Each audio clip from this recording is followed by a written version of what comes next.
Hola a todos, bienvenidos al canal. Hoy vamos a hablar sobre un tema que te puede ser muy útil si planeas viajar o simplemente te pica la curiosidad. ¿Por qué hay diferencias de voltaje entre países? Así que vamos a desentrañar este misterio eléctrico. Seguramente muchos os habéis preguntado alguna vez en la vida por qué hay países que usan 110 voltios y otros 220 voltios.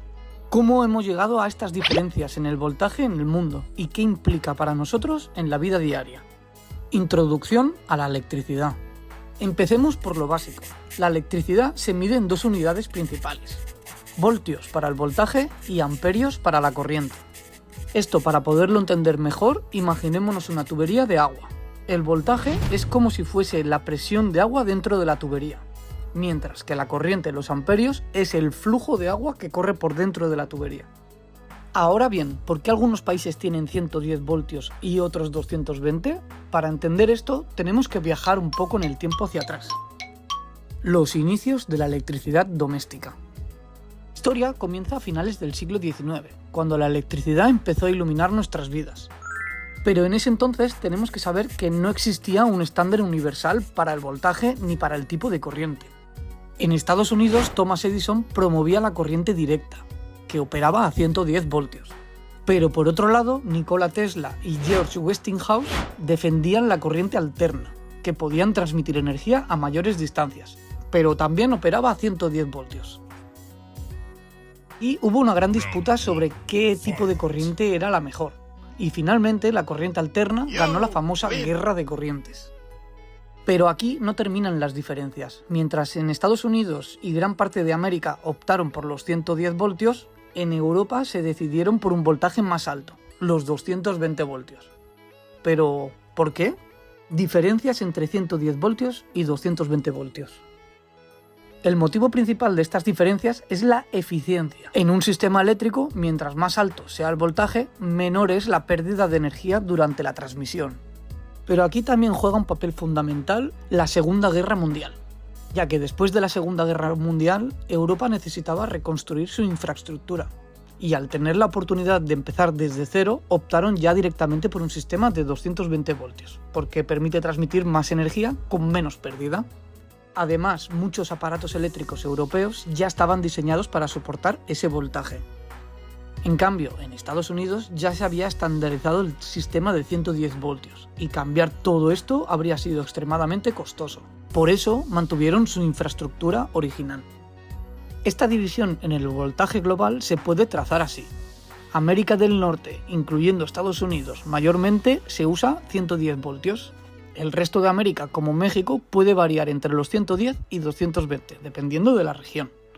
Y Europa, la mayor parte de Asia y África prefieren los 220 voltios o 230 voltios. Estas variaciones se deben a las decisiones históricas y a la colonización. Por ejemplo, países colonizados por Europa tendieron a adoptar sus estándares de voltaje. Ventajas y desventajas. Ahora bien, ¿es mejor un sistema que otro? Pues esto depende un poco, así que vamos a analizarlo. Los 110 voltios se dice que tiene una ventaja, que es más seguro para el usuario final, porque tiene menor riesgo de electrocutación. O sea, si te da la corriente es menos fuerte que si te da la de 220 voltios. Aunque ahora entraremos más en detalle sobre esto, porque no es exactamente así, no es más seguro. Pero como desventaja, los 110 voltios, cuando se consume mucha energía, como pueden ser aires acondicionados, estufas, se necesita un cable más grueso. Esto repercute que si tenemos que poner un cable más grueso que en una línea de 220 voltios, esto quiere decir que incrementa el precio a la hora de hacer la instalación. Por otra parte, los 220 voltios tienen la ventaja de que es más eficiente para aparatos de alto consumo, ya que requiere menos amperios para hacer funcionar ese dispositivo.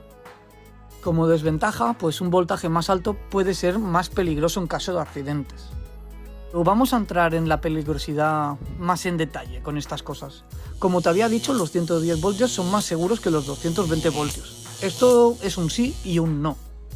Sí es más seguro si no hay una carga, pero no es más seguro si hay una carga. Esto para entendernos, aunque si te gusta el tema y quieres que haga un vídeo únicamente hablando sobre esto, déjamelo saber en los comentarios. Pero haciendo un resumen, si usamos una misma potencia en ambos voltajes, imaginemos que tenemos un aire acondicionado, un microondas y un horno en marcha, Para la instalación de 110 voltios correrán más amperios que por la instalación de 220 voltios para hacer funcionar lo mismo. Por lo que se necesita un cable más grueso en la instalación de 110 voltios para poder soportar todo esto, y lo que conlleva que si tenemos carga y nos da electricidad es más peligrosa la de 110 que la de 220, ya que los amperios digamos que es lo que hacen el daño. Por ejemplo, un rayo, ¿cuánto voltaje tiene? Lo flipas y más. Y hay gente que ha sobrevivido a un impacto de rayo. Sí, mucho puede ser suerte, pero lo dicho, si queréis que profundice más sobre este tema, déjamelo saber en los comentarios, ya que nos estamos desviando un poquito del tema. Curiosidades y datos interesantes. Las diferencias de voltajes entre los países son el resultado de decisiones históricas, consideraciones técnicas y factores económicos. Todo esto, aunque puede parecer un detalle menor, afecta a nuestra vida, especialmente cuando viajamos con dispositivos electrónicos, porque necesitas saber si tu aparato soporta el voltaje de ese país al que vas a viajar, o si necesitarás un transformador. Aquí en este punto, por ejemplo, si enchufas algo que está preparado para 220 voltios a menor voltaje, es decir, lo enchufas en un país donde está 110, en este caso no ocurre nada. Sencillamente o no funciona bien el dispositivo, haciendo que, por ejemplo, si es una bombilla ilumine menos de lo que suele iluminar, o incluso que no ilumine. Pero por el contrario, si enchufamos algo de 110 voltios a una red de 220 voltios, es posible que haga... Otro dato curioso es que en muchos países de Latinoamérica, aunque el voltaje es de 110 voltios, también hay hogares que tienen líneas de 220 voltios, para ciertos electrodomésticos. Esto se debe a la influencia tanto de Estados Unidos como de Europa. Además, en la actualidad muchos aparatos son multivoltaje. Esto significa que puedes usarlo tanto en sistemas de 110 voltios como en uno de 220, sin necesidad de un transformador. Esto es perfecto para viajeros frecuentes. Ahora ya sabes por qué existen estas diferencias de voltaje entre países y cómo afectan a nuestra vida diaria. Como pudimos ver, la historia, la geografía y la economía han jugado un papel clave en estas decisiones. Pero aunque los sistemas sean diferentes, ambos cumplen con su función principal, que es llevar la energía a nuestros hogares. Si quieres saber cómo llega la electricidad a nuestro hogar, por aquí te dejo un vídeo para que puedas verlo. Y esto es todo, espero que te sea de ayuda. Si es así o tienes alguna duda, déjamelo saber en los comentarios. Suscríbete, un saludo y hasta la próxima.